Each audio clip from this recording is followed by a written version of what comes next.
On November 8, 2025, astronomers captured something that challenges everything we thought we knew about comets. 7 distinct jets erupt from the comet known as 3I Atlas. But here's the problem. 2 of them are pointing directly at the Sun. You heard that right. While every physics textbook tells us comet tails stream away from solar wind like flags in a hurricane, 3I Atlas decided to ignore those rules entirely. These aren't subtle deflections or measurement errors. We're talking about massive structures stretching between 0.95 and 2.85 million kilometers through space. Defiant jets aimed straight into the furnace that should be pushing them away. How is that even possible? Every major telescope on Earth is trained on this object.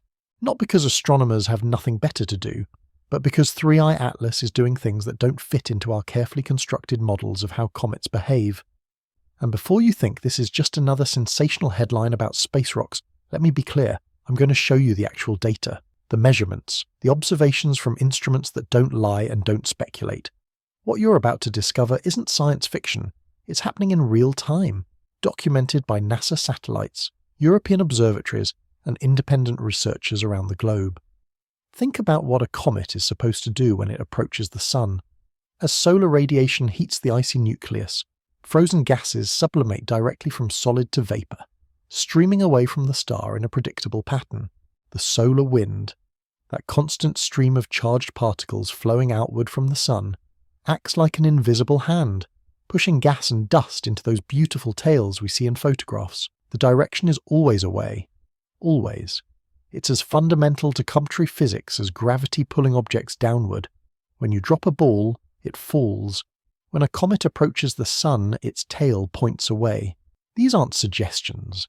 They're observations repeated thousands of times across centuries of astronomy. But on those 2 days in early November, 3I Atlas showed us something different. The imaging data revealed what scientists are calling dual anti-tail jets, structures that appear to defy the very mechanism that creates comet tails in the first place. I'm not exaggerating when I say that experienced astronomers looked at these images and had to double-check their instruments, not because the equipment was faulty, but because the reality staring back at them contradicted expectations built on decades of observation. When something behaves in a way that violates established patterns, you have 2 choices: question your instruments or question your understanding. In this case, multiple independent observatories confirmed the same phenomenon. Let me paint you the scene more clearly. Imagine standing in a hurricane with wind blowing at hundreds of kilometers per second, and then watching someone hold a flag that points directly into that wind. Not fluttering, not struggling, pointing. That's essentially what we're observing with 3I Atlas. These sunward jets exist in an environment where solar wind pressure should make their orientation exceptionally rare. Yet there they are, captured in multiple wavelengths by different instruments on different days. The consistency of these observations eliminates the possibility of optical illusion or data corruption. Something is actively pushing material toward the Sun with enough force to overcome the outward pressure of solar wind. Now, I know what you're thinking. Maybe there's a simple explanation.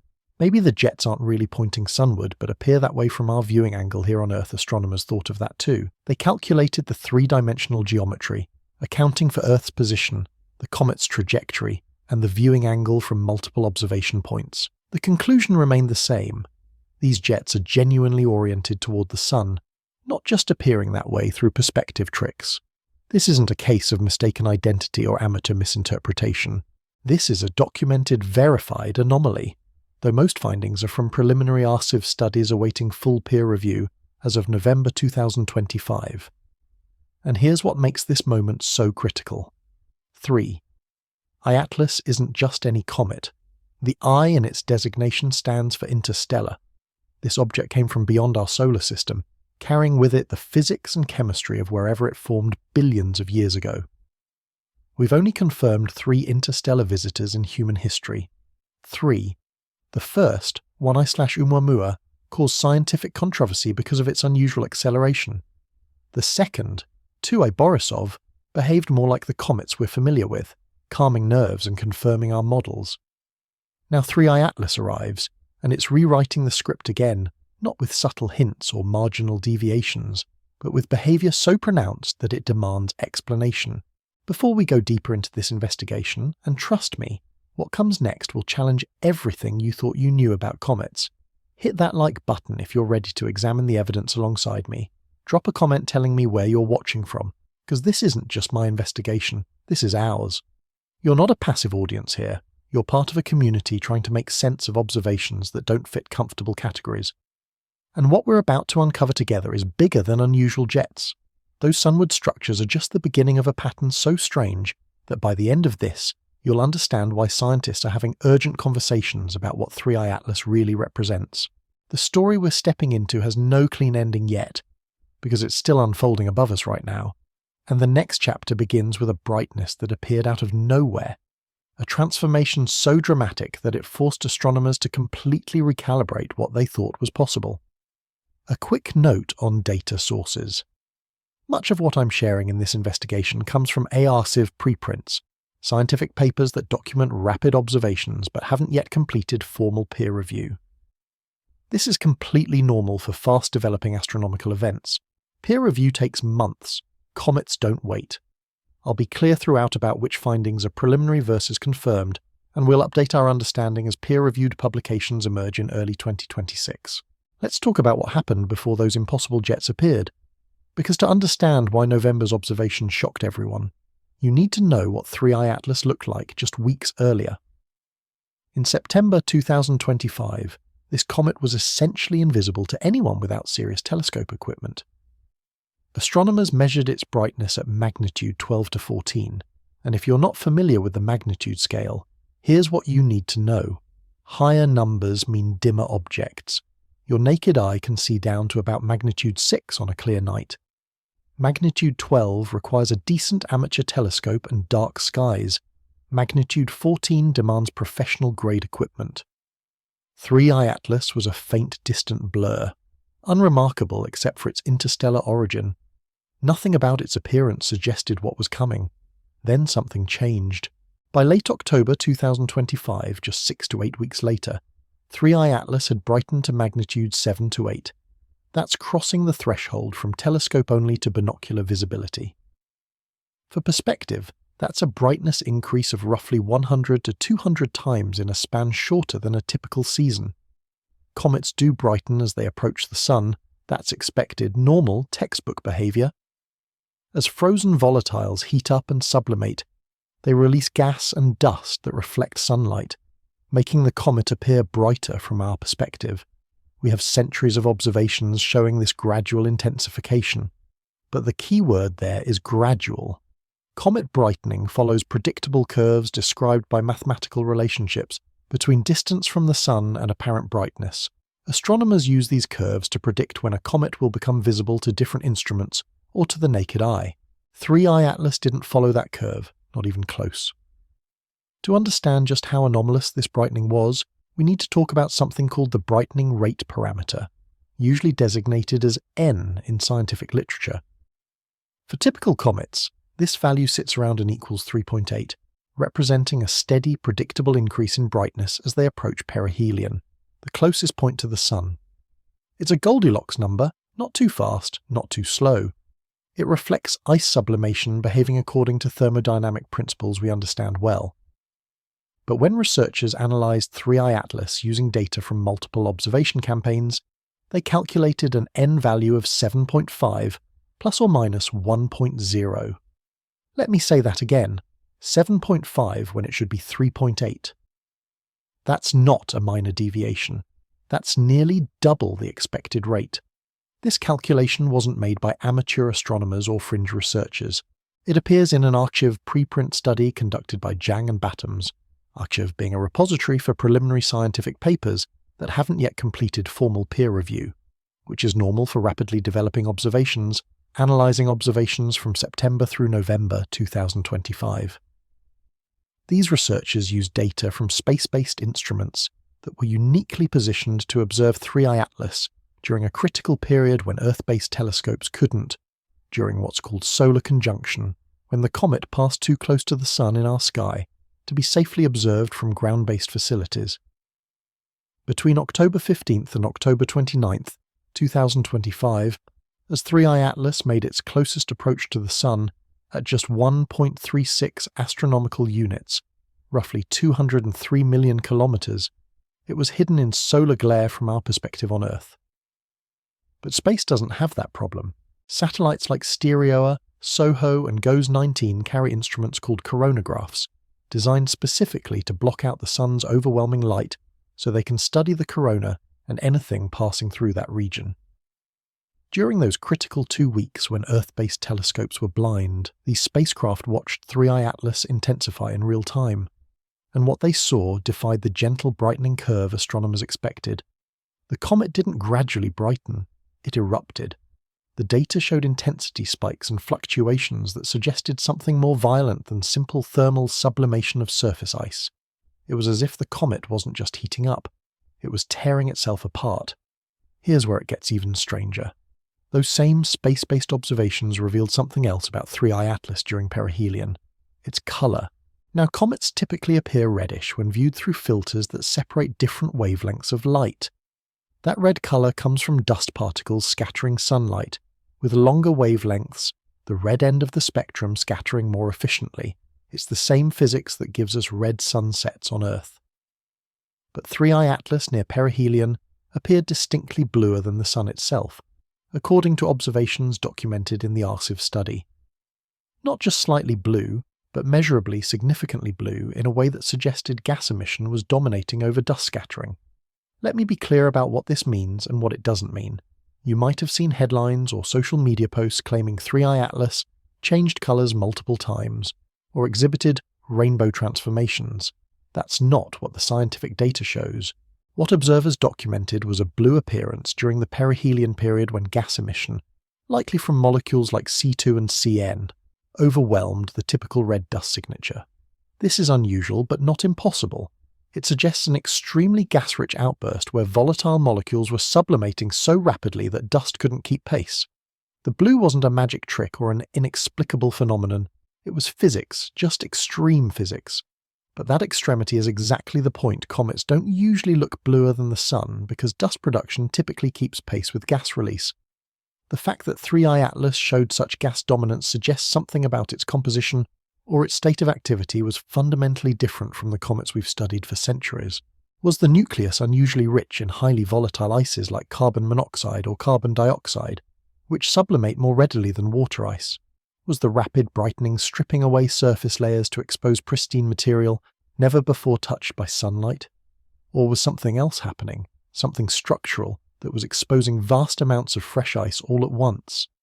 These questions aren't rhetorical exercises. They're the actual debates happening among scientists right now, because the data demands explanation.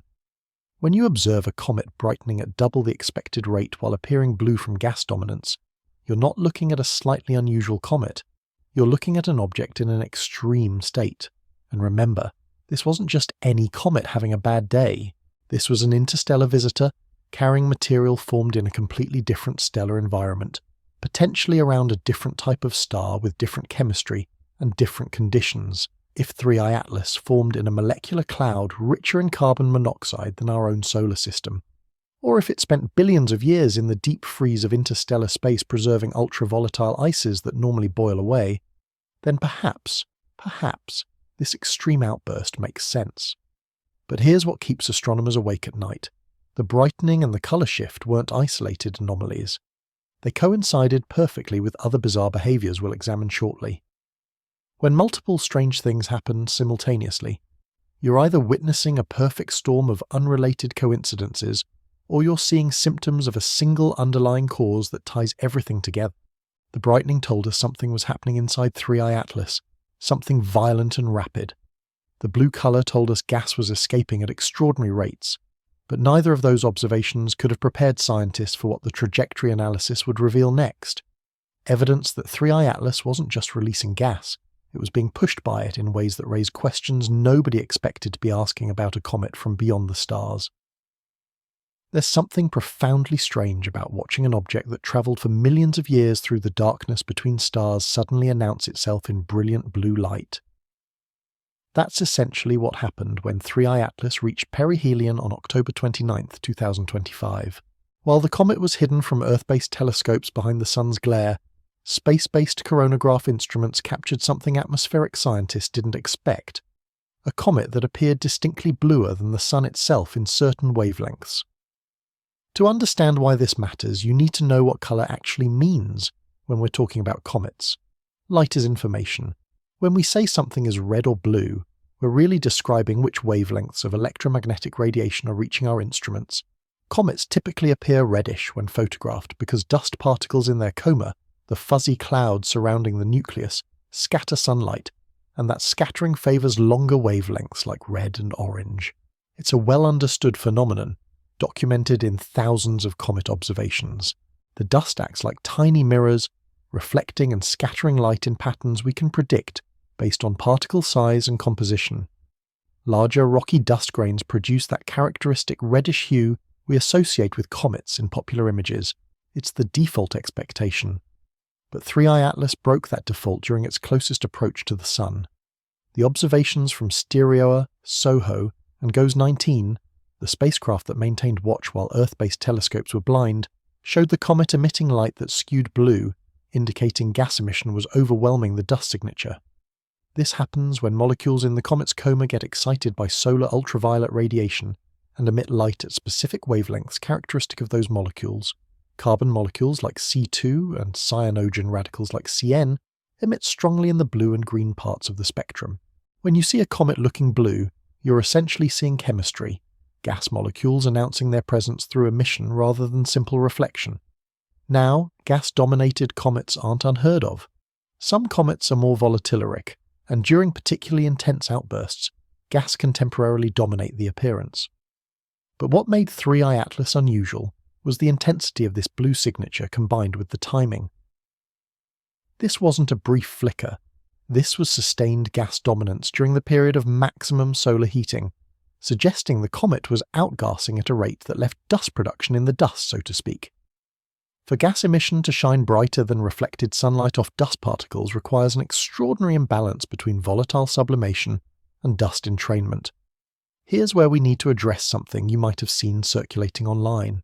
In the weeks after 3i Atlas made headlines, various posts and videos claimed the comet changed colours multiple times or exhibited never-before-seen rainbow transformations. Let me be direct. That's not what the scientific literature supports. What observers documented was a blue appearance during perihelion when viewed through specific filters designed to isolate gas emission. This doesn't mean the comet was literally changing from red to blue to green like a cosmic mood ring. Earlier observations from August and September showed the typical reddish dust signature you'd expect from a comet far from the Sun. As it approached and reached perihelion, the balance shifted toward gas, producing that blue signature. This is evolution, not transformation magic. But the clarification doesn't diminish the weirdness. It contextualizes it. What we're really observing is a comet undergoing such intense volatile loss that its appearance shifted from dust-dominated to gas-dominated in a relatively short time frame. Think about what that means physically. For dust to go from being the dominant visible feature to being overwhelmed by gas emission, you need gas release rates that are off the charts. And not just any gas. You need molecules that emit in the blue wavelengths, which means carbon-bearing volatiles like carbon monoxide and carbon dioxide, alongside water vapour and other species. This brings us back to composition. If 3i Atlas is rich in carbon monoxide and other super-volatile ices, materials that sublimate at temperatures much lower than water ice, then its blue appearance makes physical sense. Carbon monoxide starts sublimating at around 25 Kelvin, far below the freezing point of water at 273 Kelvin. An object rich in CO could begin outgassing violently while still far enough from the Sun that water ice remains frozen. As it approached perihelion, layers of these supervolatiles could have been stripped away in a cascade, exposing fresh material and sustaining that intense blue signature observers documented. The alternative interpretation is structural. If 3i Atlas was fragmenting, breaking apart into multiple pieces, then the sudden increase in surface area would expose vast amounts of previously buried ice to direct sunlight all at once. Imagine a frozen lake cracking open, revealing fresh ice beneath that had never seen the Sun. Multiply that by cosmic scales, and you get an outgassing rate that could easily tip the balance toward gas dominance. The blue wouldn't be magic, it would be the spectroscopic signature of catastrophic ice exposure, What keeps this mystery alive is that the blue appearance coincided perfectly with the rapid brightening we discussed earlier, and with other anomalies we're about to explore. When you see multiple unusual behaviours occurring simultaneously, correlation starts looking like causation. The blue told us gas was dominating. The brightening told us activity was extreme. But neither of those observations, on their own, could explain the behaviour that navigation engineers at NASA's Jet Propulsion Laboratory discovered when they analysed 3I Atlas's trajectory. Because while all this optical fireworks was happening, while the comet was brightening rapidly and shining blue from gas emission, something else was occurring that would force scientists to consider possibilities they'd prefer not to entertain. The comet wasn't just releasing gas, it was being pushed by it, accelerating in ways that raised a question nobody expected to seriously ask. What if there's more to this story than extreme outgassing? What if the gas itself was trying to tell us something about what 3I Atlas really is, or what it's going through, or what forces are acting on it that we don't yet understand? That question leads us directly into the acceleration nobody expected. On October 29th, 2025, as 3I Atlas passed through perihelion at 1.36 astronomical units from the Sun, roughly 203 million kilometers, navigation engineers at NASA's Jet Propulsion Laboratory detected something in the trajectory data that made them recalculate their models. The comet was accelerating in ways that gravity alone couldn't explain. Before you imagine rocket engines or science fiction propulsion, understand that non-gravitational acceleration is actually common in comets. It's called the rocket effect, and it's beautifully simple physics. When gas escapes from one side of a spinning nucleus more than the other, it acts like a thruster, gently pushing the comet in the opposite direction. Astronomers account for this in trajectory predictions all the time. It's textbook material, expected behaviour, nothing alarming. But the magnitude of 3I Atlas's acceleration wasn't textbook. David Farnocchia, a navigation engineer at JPL who specialises in orbit determination for small solar system bodies, analysed the comet's trajectory using data from multiple observation campaigns. What he found was a radial non-gravitational acceleration, force directed away from or toward the Sun, of approximately 135 km per day squared, plus a transverse component of about 60 km per day squared, perpendicular to the radial direction. These are preliminary orbit-fitting values that will be refined as more positional data becomes available. To put those numbers in context, typical comets show non-gravitational accelerations on the order of tens of kilometers per day squared, sometimes less. Values above 100 raise eyebrows. Values pushing 135 with a significant transverse component raise questions. Let me explain why this matters and what it means physically. Imagine throwing a baseball while standing on ice skates. When you throw the ball forward, Newton's third law, every action has an equal and opposite reaction, pushes you backward. You've just experienced non-gravitational acceleration. Your body moved not because someone pushed you, but because you expelled mass in one direction. Comets do the same thing. As ice sublimates from the nucleus, the escaping gas carries momentum. If the nucleus is irregularly shaped or rotating, gas doesn't escape uniformly in all directions. It vents more strongly from regions facing the Sun or from active areas where ice is more exposed. This asymmetric outgassing creates thrust. For most comets, this thrust is relatively gentle and predictable once you know the outgassing rate and rotation state. But for 3I Atlas, the acceleration values Farnocchia calculated suggested outgassing at an extraordinary rate, or from an asymmetric configuration that was highly directional, or both. The radial component, force along the Sun-comet line, makes sense if the comet is venting gas predominantly in sunward or anti-sunward directions. But that transverse component, the sideways push perpendicular to the sun line, suggests rotational effects or jets firing from specific active regions not aligned with the subsolar point. Here's where the story takes a turn into more speculative territory, and I want to be very careful about how I present this because nuance matters. When news of 3I Atlas's unusual acceleration became public, Harvard astrophysicist Avi Loeb, known for his work on interstellar objects, particularly his controversial hypotheses about 1I/Oumuamua potentially being artificial, made a conditional statement that got amplified far beyond its original context. Loeb said, and I'm paraphrasing carefully here, that if the mass loss observed when 3I Atlas reappears from behind the Sun isn't proportional to the magnitude of non-gravitational acceleration detected, then alternative explanations would merit investigation. Let's unpack that carefully, because this is where science journalism often fails, and where viral headlines distort meaning. Loeb didn't say, 3I Atlas is artificial. He didn't claim alien propulsion. He didn't suggest little green beings steering the comet. What he said was conditional. If the relationship between mass loss and acceleration doesn't follow natural expectations, then we should investigate further. It's a scientist's way of saying, let's keep an open mind and wait for data before closing the case. That's not conspiracy thinking. That's good science. You investigate anomalies. You don't assume conclusions before evidence is in. However, as of November 12, 2025, observations from ground-based telescopes suggest the comet still appears intact, which means the fragmentation hypothesis, while leading, remains to be confirmed by December's high-resolution observations.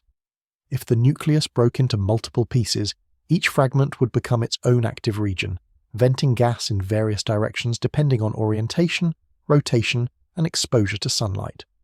The cumulative effect could easily produce large non-gravitational forces with both radial and transverse components.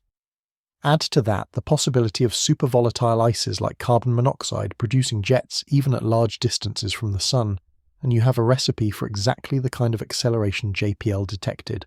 But, and this is the intellectually honest but that science demands, we won't know for certain until December 2025 and beyond, when 3I Atlas emerges fully from solar glare and can be observed in detail by the world's most powerful telescopes. Those observations will measure mass loss rates directly through spectroscopy and photometry.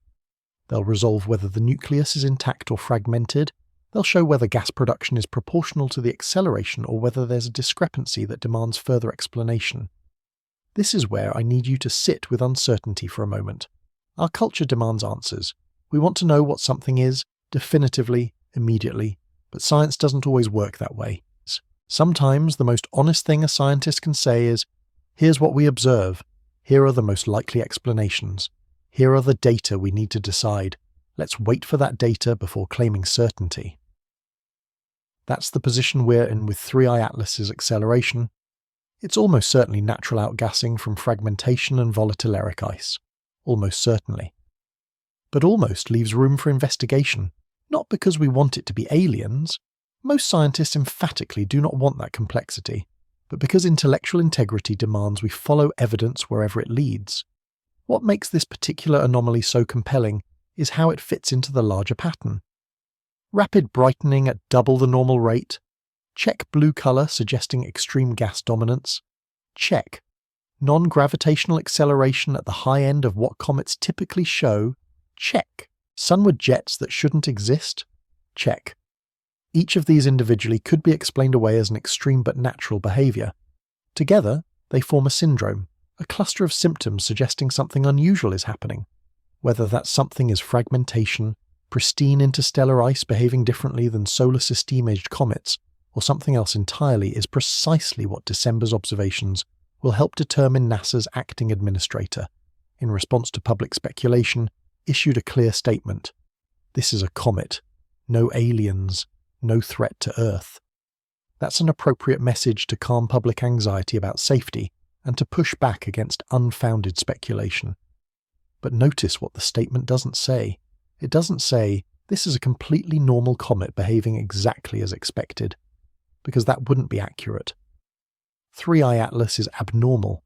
It's unusual. It's showing behaviors that cluster at the extreme end of what we've observed. Whether extreme but natural or so extreme it requires new models is the question data will answer, and that data is coming. Right now, as you're reading this, telescopes are tracking 3I Atlas as it moves away from the Sun toward its closest approach to Earth. On December 19th, 2025, spectroscopic instruments are measuring composition. Photometry is tracking brightness changes. Imaging campaigns are searching for fragmentation signatures.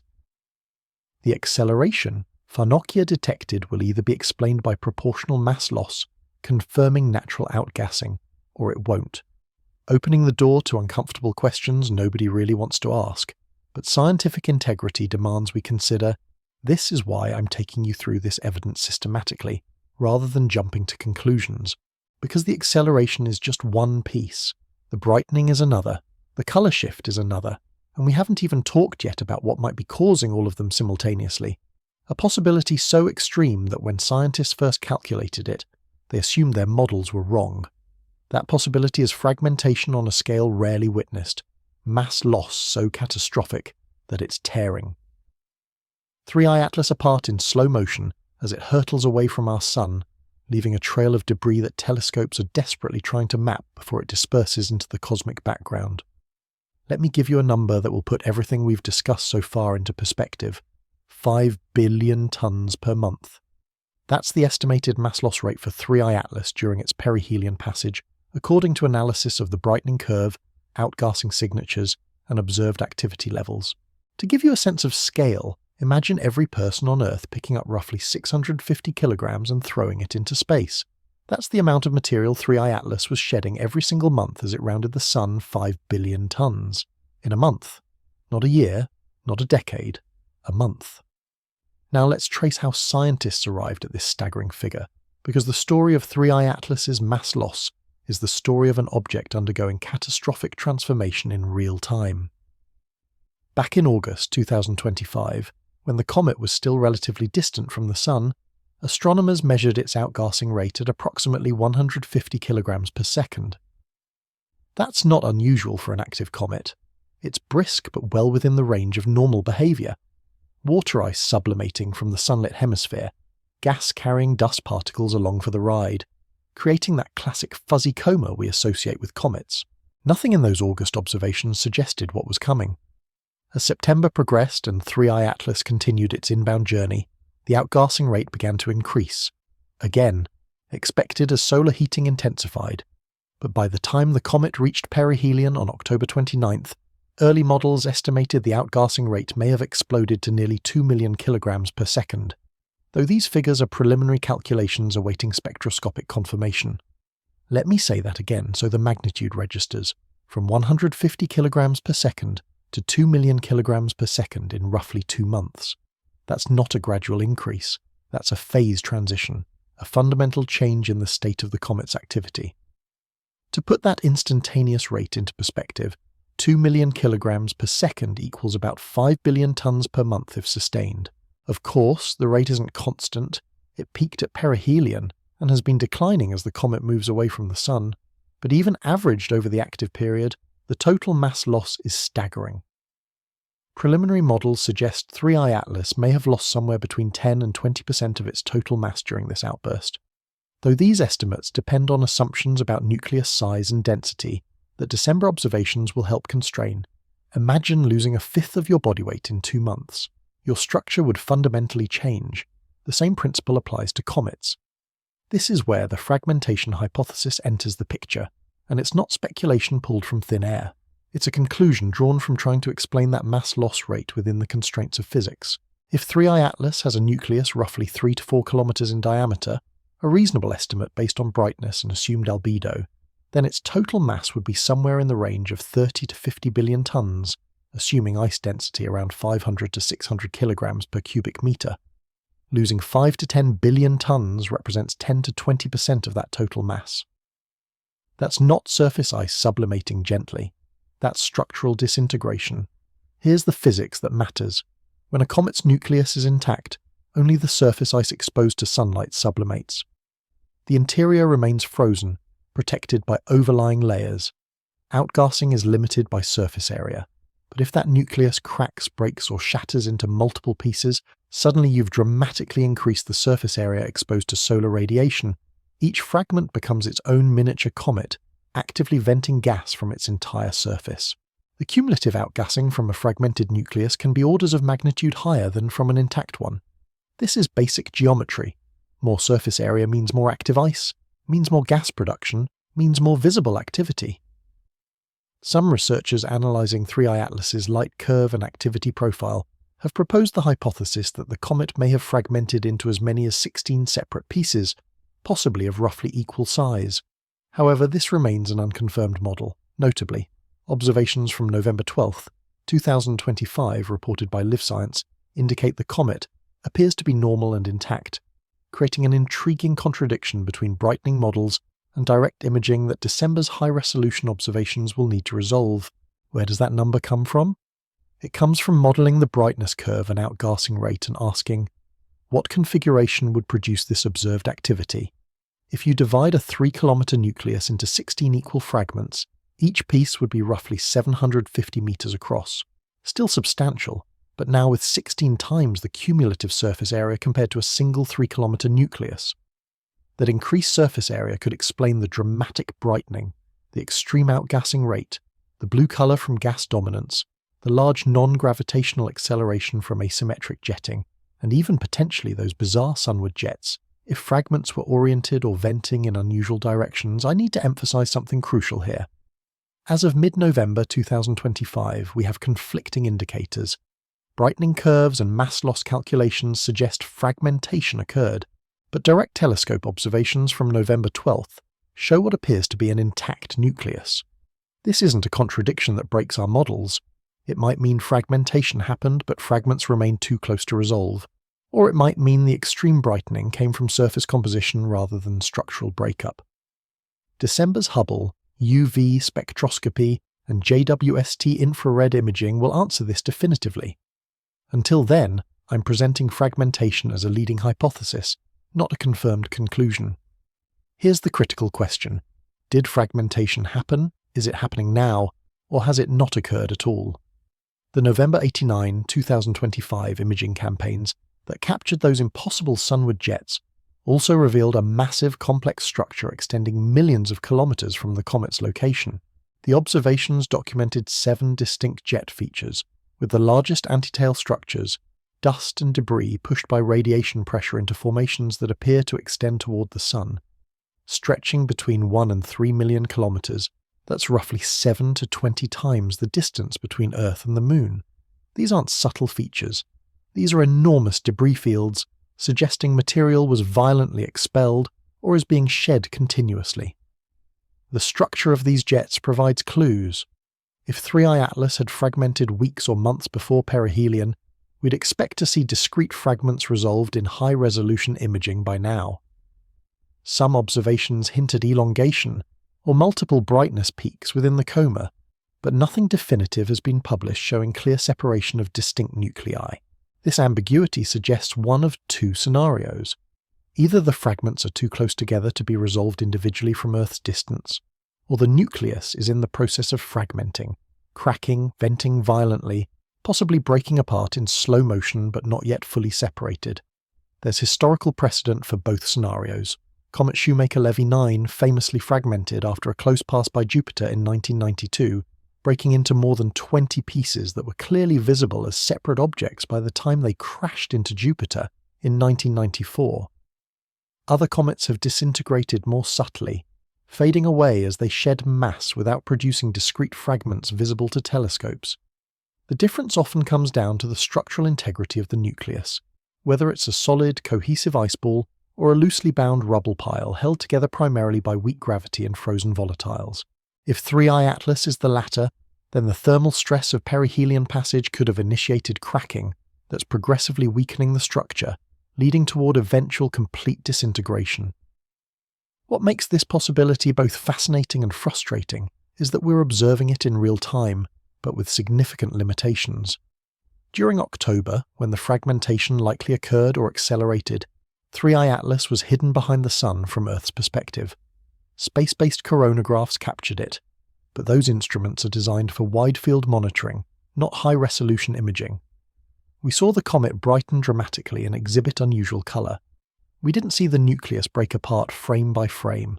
Now, in November and December 2025, as the comet emerges into better viewing geometry, astronomers are racing to image it with every available telescope, hoping to catch the nucleus in a state that reveals what happened. If fragmentation is the answer, and most scientists studying 3I Atlas believe it is, then it elegantly explains everything. The rapid brightening, increased surface area, the blue colour, gas-dominated outgassing from fresh ice exposure, the non-gravitational acceleration, multiple fragments jetting in various directions, the complex jet structures, debris trails from the breakup event. Even those troubling sunward jets could potentially be explained if fragments or debris were oriented such that their venting created formations that, from our viewing angle, appear to point toward the sun even if they weren't truly defying solar wind pressure. But, and there's always a but in science, fragmentation doesn't answer every question. It doesn't tell us why the comet fragmented in the first place. Was it structurally weak, a rubble pile held together by tenuous forces? Was it rich in super volatile ices that sublimated explosively when first exposed to significant solar heating? Did it undergo a collision or close encounter before entering our solar system that left it fractured and unstable? And critically, if it's still fragmenting, what will be left by the time it exits the inner solar system? Will there be a coherent nucleus, or just a dispersing cloud of debris? These aren't abstract questions. They have implications for understanding where 3I Atlas came from, and what it can teach us about planet formation in other star systems. If interstellar comets are typically fragile rubble piles, that tells us something about the collisional and thermal history of planetary systems beyond our own. If they're structurally robust, and 3I Atlas is an outlier, that's equally informative. Every data point matters when your sample size is 3 confirmed objects out of billions of possible interstellar visitors. And there's one more piece of this puzzle we haven't addressed yet. Something so specific and so strange that it suggests 3. Atlas's surface isn't just any ice. It's ice that's been frozen for an extraordinarily long time under conditions we're only beginning to understand. That evidence comes from polarization measurements that place 3I Atlas in a category almost no comet has ever occupied, and it raises questions about whether this visitor from another star system is more like the frozen objects at the edge of our own solar system than anyone expected. In July and August 2025, before 3, Atlas began its dramatic brightening, and long before those impossible jets appeared, astronomers pointed some of the world's most sensitive polarimeters at this incoming interstellar visitor. Polarimetry isn't a household word, but it's one of the most powerful tools we have for understanding what a distant surface is made of and how it's structured. Let me explain what polarization means in terms you can visualize. Imagine light as a wave vibrating in all directions, perpendicular to its direction of travel, like ripples spreading on a pond surface. When that light reflects off a surface, any surface, the reflection tends to preferentially preserve certain vibration directions over others. That's polarization. By measuring which directions of vibration are enhanced or suppressed, scientists can infer properties of the reflecting surface, its texture, composition, particle size, and even its thermal history. During July and August 2025, 3 different telescope systems, FORS 2 at the Very Large Telescope, ALFOSC at the Nordic Optical Telescope, and FORIRO 2 at the Romanian Cluj-Napoca Observatory, measured the polarization of sunlight reflecting off 3I Atlas. These observations covered a range of phase angles, the angle between the Sun, the comet, and Earth, from 7.7 degrees to 22.4 degrees. Phase angle matters because polarization changes depending on viewing geometry. What the instruments detected was something remarkable. 3I Atlas showed extreme negative polarization at small phase angles, with measurements suggesting a minimum polarization value of approximately 2.77%, plus or minus 0.11%, occurring at a phase angle of 6.41 degrees. Values from early research papers awaiting peer-reviewed publication. Now, unless you're a planetary scientist, those numbers probably don't mean much to you yet. Let me provide context. Most comets show negative polarization at small phase angles. It's called the negative polarization branch, and it's a well-documented phenomenon. But the depth of that negative polarization and the phase angle at which it reaches minimum vary depending on the surface properties. Typical comets show minimum negative polarization between 1.0 and 1.5%, occurring at phase angles around 9 to 11 degrees. Those values reflect surfaces covered in dusty, fluffy material, with particles ranging from submicron to millimeter sizes, the kind of surface you'd expect from billions of years of ice sublimation, leaving behind non-volatile dust grains. 3I Atlas blew past those typical values. A minimum polarization of 2.77% is nearly double what normal comets exhibit, and the phase angle of 6.41 degrees where that minimum occurs is shifted to smaller angles than typical comets. When researchers compared 3I Atlas's polarization signature to the broader population of solar system small bodies, they found something striking. The comet's polarimetric behavior doesn't resemble other comets at all. Instead, it closely matches trans-Neptunian objects, those frozen worlds orbiting in the outer reaches of our solar system beyond Neptune, in the region known as the Kuiper Belt. This is where things get weird in a way that demands explanation. Trans-Neptunian objects like Pluto, Haumea, Makemake, and countless smaller icy bodies have spent billions of years in deep freeze at temperatures barely above absolute zero, never experiencing significant solar heating. Their surfaces are pristine ice, largely unprocessed by the thermal cycles that alter comets venturing into the inner solar system. The extreme negative polarization they exhibit is thought to result from smooth, glassy ice surfaces or ice particles with specific size distributions and structures that scatter light in distinctive ways. It's a signature of cold, ancient, unaltered ice. But 3I Atlas is a comet, or at least we call it a comet, because it developed a coma and showed outgassing activity. Comets by definition are dynamic objects undergoing surface changes driven by solar heating. Their surfaces should be covered in dust, rough from sublimation erosion, processed by thermal cycles. Yet here's 3I Atlas displaying a polarization signature that says, "I'm a pristine frozen object that's never seen heat," right up until the moment it started outgassing like a comet. How do you reconcile those two identities? One interpretation is that 3I Atlas's surface, before it began heating at perihelion, truly was pristine interstellar ice preserved in a state similar to trans-Neptunian objects. If it formed billions of years ago in a molecular cloud or around a young star, then spent the last several million years crossing the void between stars at temperatures close to the cosmic microwave background, around 3 Kelvin, just 3 degrees above absolute zero, its surface would have remained frozen in a state of suspended animation. No weathering, no sublimation, no dust accumulation, just pure ice, glassy and smooth, reflecting light in the same way Kuiper Belt objects do. This hypothesis is compelling because it explains both the polarization signature and, potentially, the extreme outgassing behavior we discussed earlier. If 3I Atlas's surface was a shell of ultra-cold, pristine ice preserving highly volatile materials underneath, then the first substantial solar heating it experienced approaching the Sun would have triggered sublimation of ices that normal comets lost billions of years ago. Carbon monoxide, nitrogen, methane. These supervolatiles sublimate at temperatures so low that they don't survive in comets born in our solar system, unless those comets have spent their entire lives in the outer reaches beyond Neptune. But an interstellar object could carry them, frozen solid, until exposed to even modest solar heating. The problem with this interpretation is the paradox it creates. If 3I Atlas's polarization signature resembles trans-Neptunian objects, bodies from our solar system, then what does that tell us about the conditions in the planetary system where it formed? Are Kuiper Belt-like objects a universal outcome of planet formation, with all systems producing frozen reservoirs of pristine ice in their outer regions? If so, then interstellar comets should generally resemble our trans-Neptunian objects, and the polarization match isn't surprising. It's expected.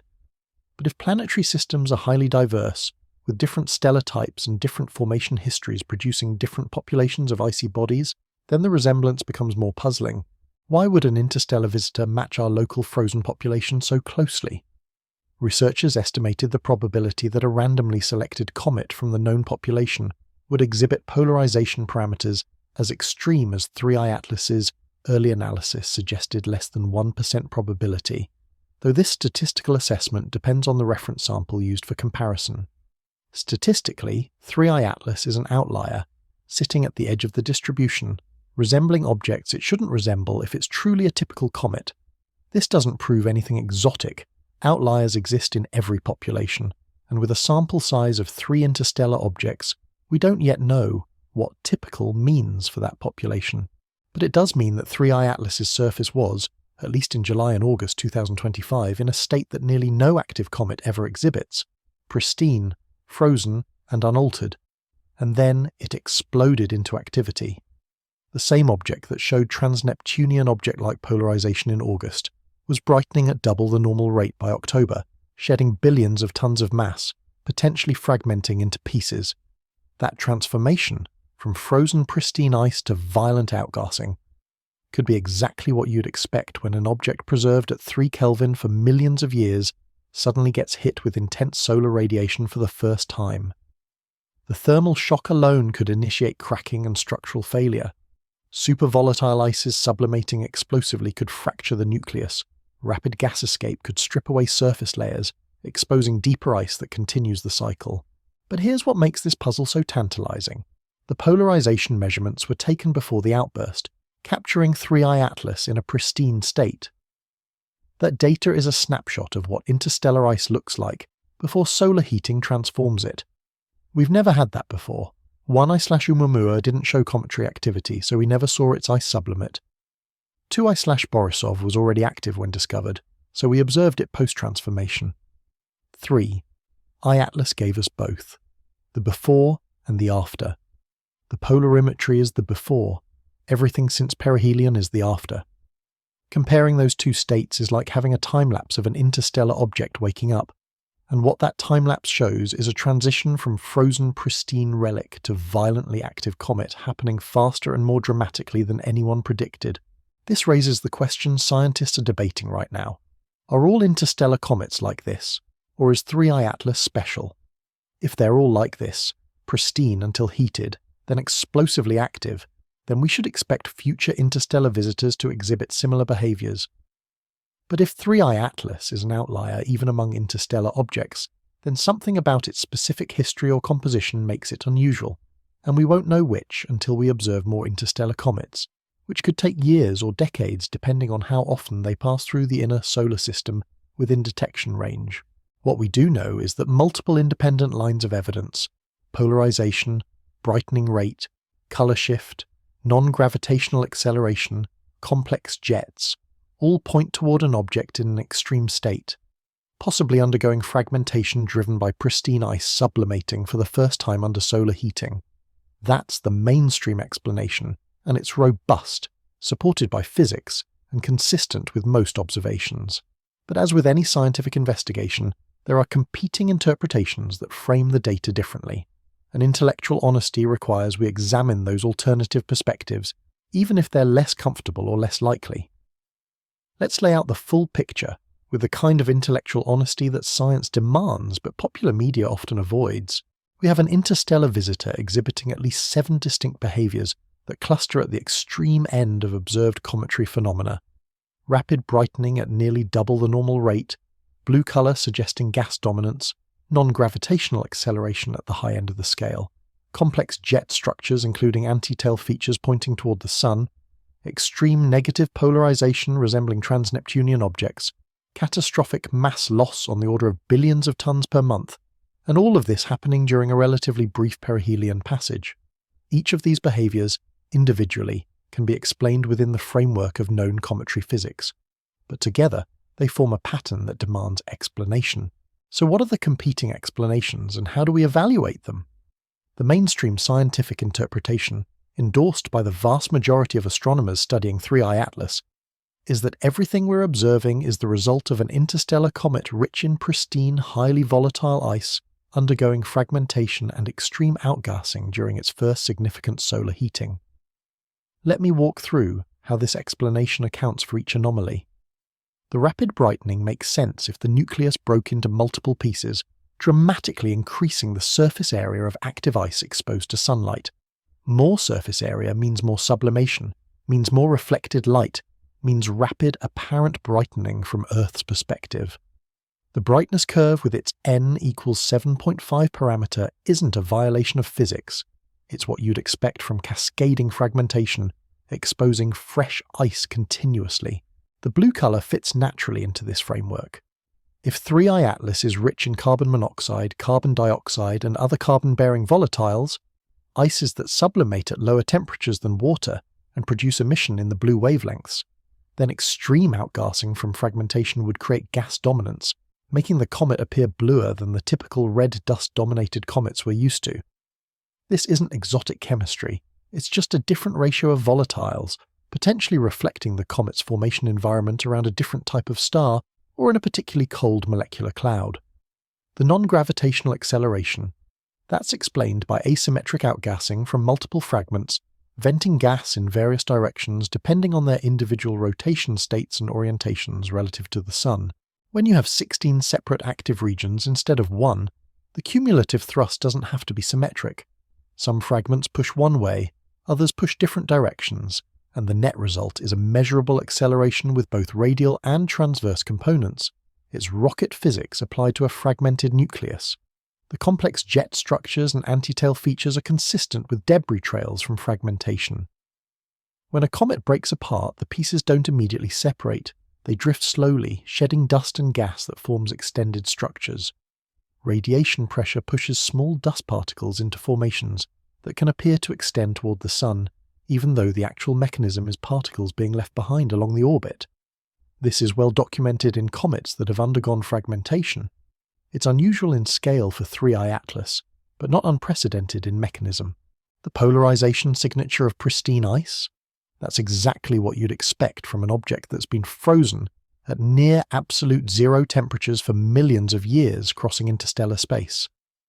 The thermal history of 3I Atlas is fundamentally different from solar system-born comets that have experienced countless orbits through the inner solar system.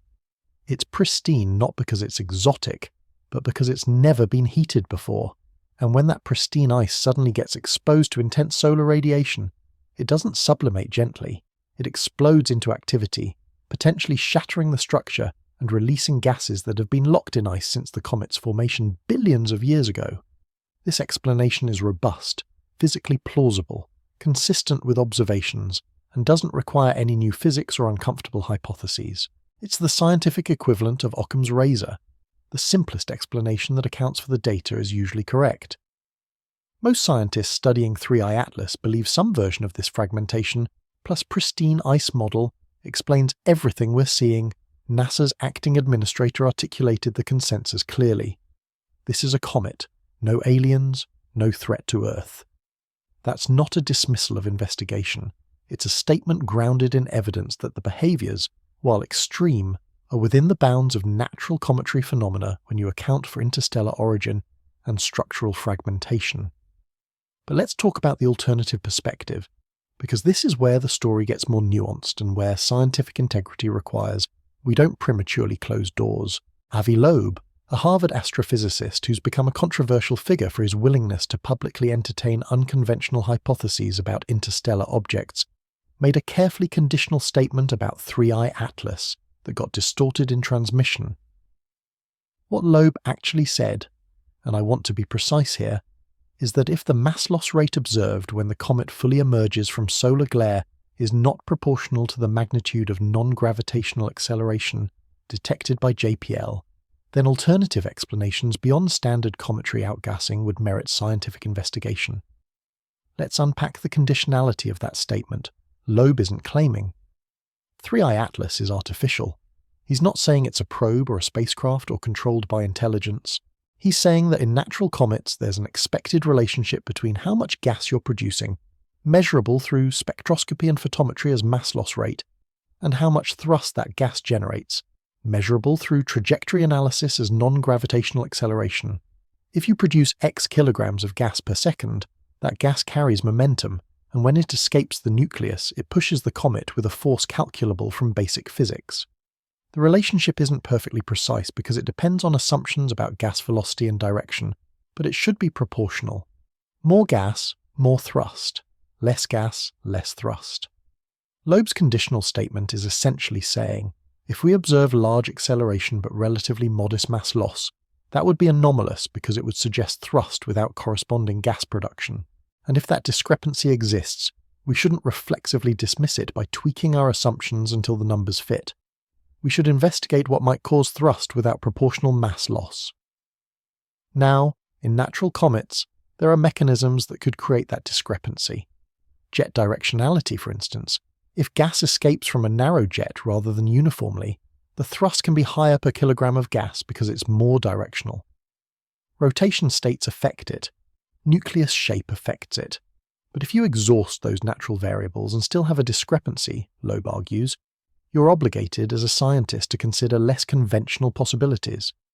This is where we need to draw a bright line between scientific investigation and fringe speculation. Investigating anomalies, data points that don't fit expectations, is core to how science advances. Every major discovery in history began with someone noticing something didn't fit the model and investigating why.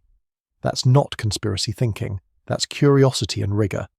But there's a crucial difference between saying this data point is unusual and merits closer examination, and saying this unusual data point proves an extraordinary claim. Loeb's position, when you read his actual published statements rather than sensationalized headlines, occupies the former category. He's advocating for thorough investigation of unusual observations, not claiming proof of anything extraordinary. Here's why that distinction matters. When 1I/Oumuamua was discovered in 2017, it exhibited non-gravitational acceleration without any visible cometary activity. No coma, no tail, no detectable gas emission. That was genuinely anomalous because it violated the expected correlation between outgassing and acceleration. Loeb and collaborators published a paper exploring whether that acceleration could be explained by radiation pressure on a thin, reflective object, a solar sail essentially, which would work equally well whether the sail was a natural construct or an artificial one. The paper was scientifically rigorous, exploring an unconventional hypothesis using standard physics. The controversy arose because some headlines translated solar sail into alien spacecraft, which was never the claim. The claim was, if we can't explain the acceleration with cometary outgassing, we should explore other physically plausible mechanisms, including ones that might be artificial. 3I Atlas is a different case. Unlike Oumuamua, it clearly shows cometary activity. Coma, tail, gas emission, all the hallmarks of sublimating ice. That immediately makes the natural explanation much stronger, because we directly observe the mechanism that produces thrust. The question Loeb raises is whether the amount of thrust is proportional to the amount of gas, and we won't definitively know until high-quality spectroscopy in December and beyond measures mass loss precisely. If the proportionality holds, the natural explanation is confirmed and alternative hypotheses become unnecessary. If there's a discrepancy, then we have an interesting puzzle that merits deeper investigation without jumping to extraordinary conclusions. Why am I spending so much time on this? Because I want you to understand how science actually works versus how it's often portrayed. Science isn't a dogmatic institution that rejects anything unusual. Science is a process of proposing hypotheses, testing them with data, and revising understanding when data demands it. Good scientists are comfortable with uncertainty and cautious about premature conclusions. They investigate anomalies without assuming those anomalies prove revolutionary claims. That's the space where legitimate scientific debate about 3I Atlas exists, not between natural comet and alien probe, but between extreme but understood behavior and extreme behavior that might require expanded models. Though it's worth noting that November 12th observations showing an apparently intact nucleus have added a wrinkle to this hypothesis, one that December's high-resolution imaging will clarify. It's testable. December observations will show whether the nucleus is fragmented, whether mass loss matches acceleration, whether activity patterns support the model, and if those observations confirm fragmentation and proportional mass loss, the case is closed, and 3I Atlas becomes a well-understood example of an interstellar comet behaving as physics predicts it should under extreme conditions. But what if the observations don't cleanly confirm that model? What if the nucleus appears intact despite catastrophic mass loss? What if the acceleration continues without proportional outgassing? What if spectroscopy reveals composition that doesn't fit formation models? Then we have a different kind of challenge, not necessarily an extraordinary one, but one that demands we expand our understanding of cometary physics, interstellar object formation, or the diversity of planetary systems beyond our own. That's exciting science, not threatening science. It means we learn something new about the cosmos. And here's the beautiful part. We don't have to speculate. The data is coming. Right now, telescopes are gathering photons reflected off 3. IATLAS spectroscopic instruments are measuring emission lines from gas molecules. Imaging campaigns are resolving structure. By late December 2025 and into early 2026, we'll have high-quality observations that answer many of these open questions. Not all of them. We won't get a sample return mission. We won't see the interior of the nucleus. We won't trace back its origin with absolute precision. But we'll know whether it's fragmented, we'll measure mass loss, we'll quantify composition, and we'll either confirm the natural explanation or identify specific discrepancies that demand further investigation. That's where we are in this story, at the threshold of resolution. We've accumulated the puzzle pieces: brightening, colour, acceleration, jets, polarization, mass loss. We've proposed explanations. Now we wait for the data that test those explanations. And whatever that data shows, whether it's confirmation of expectations or revelation of deeper mysteries, it will teach us something invaluable about the universe beyond our own stellar neighbourhood, because every interstellar visitor is a messenger carrying information we can't get any other way about how planets form, how comets evolve, and what the cosmos looks like from the perspective of objects that have travelled for millions of years across the space between stars. Here's what you need to know about the next 36 days. They're going to rewrite our understanding of interstellar comets one way or another. On December 19th, 2025, 3. I-Atlas will make its closest approach to Earth at a distance of 1.8 astronomical units, roughly 270 million kilometres. That might sound far, and it is. There's no danger of collision, no threat to our planet. But in astronomical terms, it's close enough for the world's most powerful telescopes to observe this visitor in extraordinary detail. Right now, as you're engaging with this investigation, 3I Atlas has emerged from the solar glare that hid it during perihelion. It's visible in pre-dawn skies in the constellation Sagittarius, low on the eastern horizon for observers in the northern hemisphere. Amateur astronomers with decent equipment can spot it. Professional observatories are tracking it every clear night. What happens in December isn't just another observation window, it's a convergence of capabilities. The Hubble Space Telescope has observation time allocated for ultraviolet spectroscopy, which will measure the composition of gas escaping from the nucleus with unprecedented precision. Specifically, Hubble will look at sulfur to oxygen ratios, carbon to nitrogen ratios, and other elemental abundances that fingerprint where and how the comet formed. Different stars have different elemental compositions. If 3I Atlas formed around an older metal-poor star, its composition will differ from comets born in our younger metal-enriched solar system, the spectroscopy will tell us.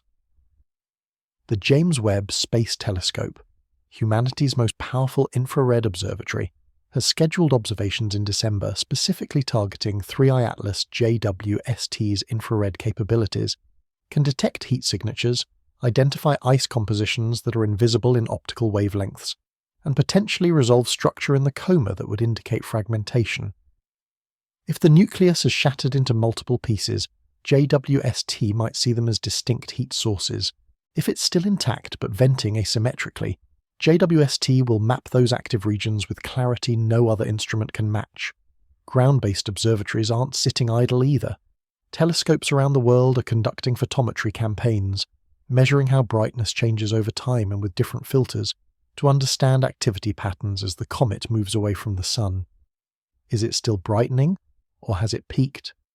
Is mass loss declining in proportion to increasing solar distance, or is activity sustained by super-volatile ices that continue sublimating even far from the Sun? These questions have specific, measurable answers that observation campaigns will provide.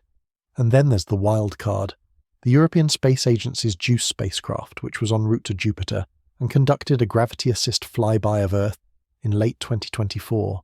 There's a possibility, not confirmed yet because data takes time to downlink and process, that its instruments may have captured observations of 3I Atlas during the inner solar system passage. There's a possibility, not confirmed yet because data takes time to downlink and process, that JUICE's instruments captured 3I Atlas during that passage. If they did, we might have imaging and spectroscopy from a different vantage point than Earth or Earth-orbiting telescopes, providing geometric information that resolves ambiguities about jet directions and nuclear structure. Space agencies don't announce results until they're verified, but the possibility has scientists cautiously excited. What will these observations answer? First and most critical, is the nucleus intact or fragmented? As of November 12th, ground observations suggest it appears intact, but high-resolution imaging from Hubble or JWST in December will resolve this question definitively. High-resolution imaging from Hubble or JWST should resolve that question definitively. If we see multiple discrete objects where the nucleus should be, fragmentation is confirmed. If we see an elongated or irregular blob but not separated pieces, it suggests partial disruption, cracking or splitting that hasn't fully separated yet. If we see a compact, symmetric nucleus, then fragmentation isn't the explanation, and we're back to questioning how an intact comet could produce such extreme activity. Second, what is the mass loss rate now, and how does it compare to perihelion? Spectroscopy measures the amount of gas in the coma by quantifying emission line strengths from molecules like water, carbon monoxide, and cyanogen. By modelling the coma and accounting for how gas expands and dissipates, scientists can calculate the kilograms per second escaping from the nucleus. If that rate has dropped proportionally as the comet moves away from the Sun, following the expected inverse square relationship with solar heating, then behaviour is normal. If mass loss remains anomalously high, despite increasing distance, that suggests internal heat sources or deeply buried volatile ice is still sublimating, which would be unusual but not unprecedented. Third, does the mass loss correlate with the non-gravitational acceleration? This is Avi Loeb's key question. If the thrust measured by JPL's trajectory analysis matches what you'd expect from the observed outgassing rate, accounting for gas velocity and jet geometry, then the natural rocket effect explains everything, and alternative hypotheses become moot. If there's a discrepancy, we have an interesting puzzle. Solving that puzzle might involve refining our understanding of jet mechanics, or it might reveal something unexpected about the comet's structure or activity that current models don't capture. Fourth, what is the debris trail extent? If 3I Atlas fragmented, it left behind a trail of dust and small particles along its orbit. That trail is detectable through imaging campaigns that look for faint, extended structures trailing the comet. Measuring the length, width, and density of that trail tells us when fragmentation occurred and how violently material was ejected. A dense, compact trail suggests recent breakup. A long, diffuse trail suggests fragmentation weeks or months earlier, with continuous shedding, since what won't December observations answer? We won't get definitive composition beyond what spectroscopy reveals about gas. We won't know the exact ratios of different ices in the nucleus, or the internal structure without a close flyby mission or sample return, neither of which exist for 3I Atlas. We won't be able to trace its trajectory back to a specific star or stellar nursery with precision. The uncertainties in position and velocity compound over millions of years, leaving a broad region of possible origins rather than a single point. We won't understand every detail of why it behaved the way it did. Science rarely achieves complete understanding in one observation campaign, but we'll have enough data to confirm or refute the major hypotheses and to guide future observations of interstellar visitors. And let's talk about that for a moment. The bigger picture. 3I Atlas is only the third confirmed interstellar object humanity has detected. 3. That's a sample size so small that every observation matters enormously. 1 I/Oumuamua taught us interstellar visitors might not behave like solar system-born comets. 2 I/Borisov reassured us that some do behave as expected. Now 3I Atlas is teaching us that even among interstellar comets, there's diversity, extreme behaviours that push the boundaries of what we thought was possible. Each of these objects is a data point not just about itself, but about the galaxy at large. How common are comets in interstellar space? What are their typical compositions? How structurally robust are they? Do they survive the journey between stars intact, or do they arrive as rubble piles held together by gravity and frozen volatiles? These questions matter for more than academic curiosity. If we ever hope to send a mission to an interstellar object, capturing it for study, landing on it, returning samples, we need to understand what we're dealing with. Is it a solid ice ball that can support a lander, or a fragile rubble pile that would disintegrate under contact? That knowledge shapes mission design, informs risk assessment, determines feasibility. Every observation of objects like 3I Atlas builds the database that future explorers will rely on. Here's the other thing that makes this moment historically significant. We're observing 3I Atlas during a time when it will never return. Its trajectory is hyperbolic, open rather than closed, meaning it's on a one-way trip out of the solar system. After it passes Earth's orbit and continues outward, it will eventually exit the Sun's sphere of influence entirely and return to interstellar space, this time moving slower than when it arrived because the Sun's gravity drained some of its velocity. But it will keep going, outward, forever. In a few centuries it will be in the Kuiper Belt region. In a few millennia it will cross the outer edges of the Oort cloud. In tens of thousands of years, It will be between stars again, on a journey that might not bring it near another planetary system for millions more years. This is our only chance to study it. We don't get a second opportunity. The observations happening right now are it. So when I ask you to stay engaged with this story, to follow the updates that come in December and beyond, I'm not asking you to chase spectacle. I'm asking you to witness something genuinely historic. The detailed study of a visitor from another star system during the brief window when it passes close enough for our instruments to resolve detail. There are people alive today who will die never having seen another interstellar comet this well studied. There are children being born now who will read about 3I Atlas in textbooks someday, learning about the comet that challenged assumptions and deepened understanding. You're living through that moment right now. You're part of the generation that gets to watch this unfold in real time, and the story isn't finished. Whether December's observations confirm that 3I Atlas is a fragmenting, pristinious interstellar comet, behaving exactly as physics predicts under extreme conditions, or whether they reveal discrepancies that open new questions, we'll learn something profound. If it's confirmation, we gain confidence in our models and our understanding of how interstellar comets behave when exposed to solar heating for the first time. If it's deeper mystery, we gain humility and curiosity, the twin engines of scientific progress. So here's what I want you to do. Follow this. Don't let it fade into the background noise of daily life. When December results are published, seek them out. Read the papers. Watch for press releases from NASA, ESA, and the observatories conducting campaigns. Share what you learn with people who care about understanding the universe. Tell them you watched a comet from another star system tear itself apart, or not, in real time, and that the data from that observation taught humanity something it didn't know before. And tell me in the comments, what do you think we'll find? Do you believe fragmentation explains everything, or do you suspect there's more to this story? Where are you watching from? What questions do you want answered? Because this investigation doesn't belong to scientists alone. It belongs to anyone willing to look up, to question, to learn. You're part of this. The community investigating 3I Atlas includes everyone who cares enough to pay attention. In 36 days, we'll have answers. The question is, are we ready for what they might reveal? Whether 3I Atlas is tearing itself apart in the most spectacular cosmic death ever witnessed, or showing us something about cometary physics we didn't understand before, the next chapter is being written above us right now. Stay curious, stay engaged, and whatever happens next, we'll discover it together.